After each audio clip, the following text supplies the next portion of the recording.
जिनका आप लोग फ़ोटो देख रहे हो वो हैं फैजी। फैजी बोले तो नेहा फैजी जो दीदी हैं, उनके शौहर, उनके हस्बैंड। एक्चुअली में उनका नाम फैज़ी है भी नहीं। नेहा दीदी ने अपने नाम के पीछे फैज़ी लगा लिया है।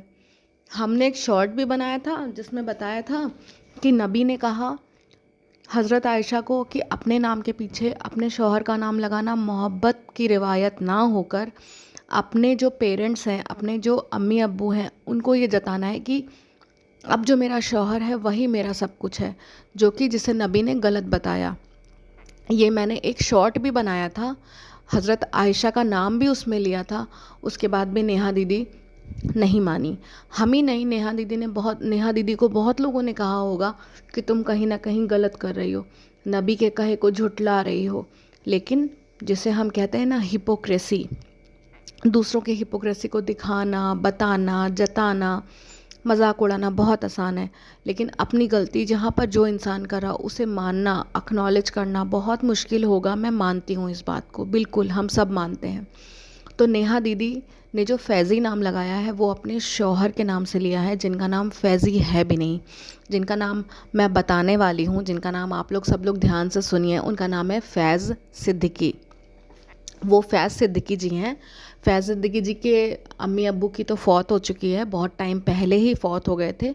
लेकिन उनके जो मामा मामी हैं सबसे बड़े वाले, उन्होंने उनको बहुत प्यार दुलार और लाड दिया है। मैंने एक शॉर्ट में बताया भी था कि नेहा दीदी के व्लॉग्स में अभी आपको नेहा उनके दीदी के शौहर शौहर नहीं इस समय दिखाई नहीं पड़ेंगे। दिखाई पड़ेंगे और अभी आगे आने वाले समय में भी आपको जल्दी तो नहीं दिखाई पड़ेंगे, 1-2 हफ्ते तो नहीं दिखाई पड़ेंगे। और ना ही तो आपको कोई मिमिक्री वाले चीज़ों में ये दिखाई पड़ेंगे। इसके पीछे कारण ये है कि आपको पता होगा कि यूएस की और ईरान की वॉर चल रही है।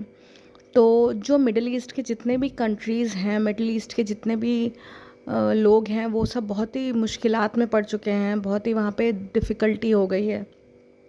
तो वहाँ के जो लोग हैं ना, वो सारे के सारे थोड़ा सा वहाँ पे बॉम्बिंग वगैरह भी शायद हो रही हो।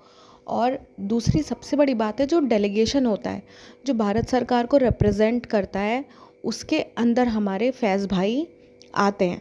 तो फैज़ भाई जो हैं वो कतर में, आप लोग को लगता होगा वो कोई सॉफ्टवेयर इंजीनियर टाइप के होंगे, जो एक अगर कहें तो मतलब प्राइवेट जॉब जिसे कहते हैं, वैसा कुछ नहीं है। वो बहुत ही पढ़े लिखे, बहुत ही सज्जन और बहुत ही सुलझे हुए इंसान हैं।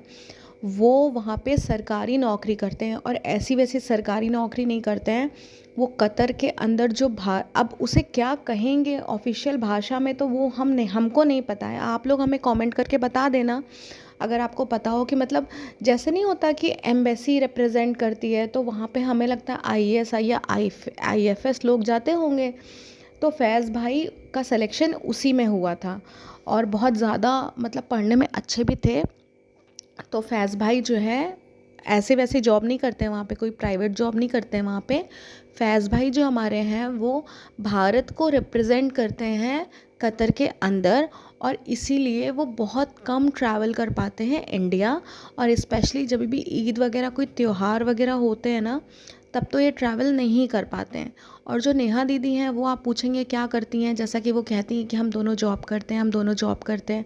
तो नेहा दीदी जब कतर गई थी तो भी वो डिपेंडेंट वीज़ा पे ही गई थी। उसके बाद उन्होंने, जिससे कि वो एक मतलब अपने आप के लिए भी एक जगह बना लें, इसलिए उन्होंने वहाँ पे स्कूल टीचिंग शुरू करी। उसके बाद वो ऑन एंड ऑफ वहाँ पे एडहॉक तरीके से पढ़ाती हैं, जिससे उनके पास मतलब वर्क दिखाने के लिए रहे कि हाँ हम वर्किंग हैं। लेकिन बेसिकली देखा जाए तो वो डिपेंडेंट फैज़ भाई पे ही थी शुरू से ही, और उन्होंने इसीलिए अपना नाम नेहा फैज़ी रख लिया। क्या सोचा पता नहीं, पर फ़िलहाल के लिए वो मतलब ये श्योर है कि वो फैज़ भाई के ऊपर ही डिपेंडेंट थी।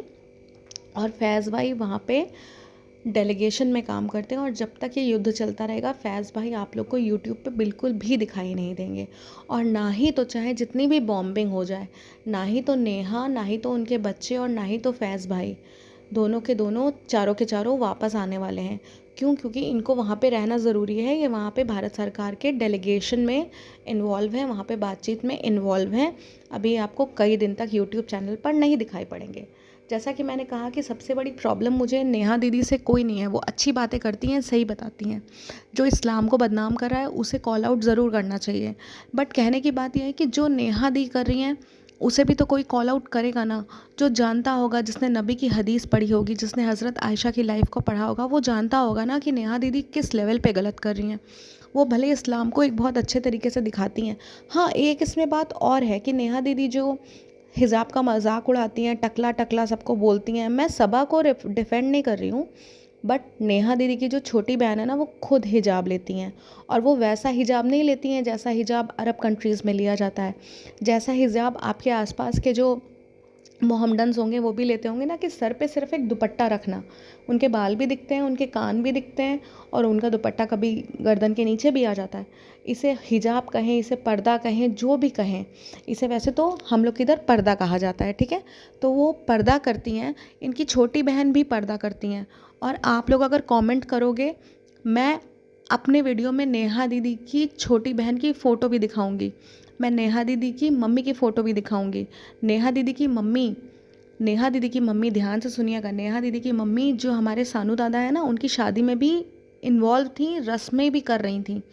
कहीं ढूंढूंगी तो शायद उनके वीडियो में भी मिल जाए, और आप लोग के साथ शेयर भी करूंगी। हमें तो पता ही है कि नेहा दीदी की मम्मी वहाँ सारी रस्मों में मौजूद थी, लेकिन आप लोग को ये जानना ज़रूरी है कि तब नेहा को दिक्कत नहीं थी, तब नेहा दीदी को दिक्कत नहीं थी। नेहा दीदी को दिक्कत तब हुई जब उनके मामा ने उन्हें पोक करना शुरू किया, और उनके मामा ने उन्हें ज़बरदस्ती कहा, नहीं नहीं वीडियो बनाओ, अगर मैं वीडियो बनाऊँगा तो दिक्कत हो जाएगी, तुम तो बना सकती हो, तुम तो दूर रहती हो। और जो हमारे फैज़ भाई हैं, वो एक बहुत बड़े अधिकारी हैं ना, तो उनके आगे तो कोई कुछ बोल भी नहीं सकता। उनसे सब लोग कहीं ना कहीं तो खौफ खाते ही हैं या दबते हैं, क्योंकि उनका ओहदा इतना बड़ा है।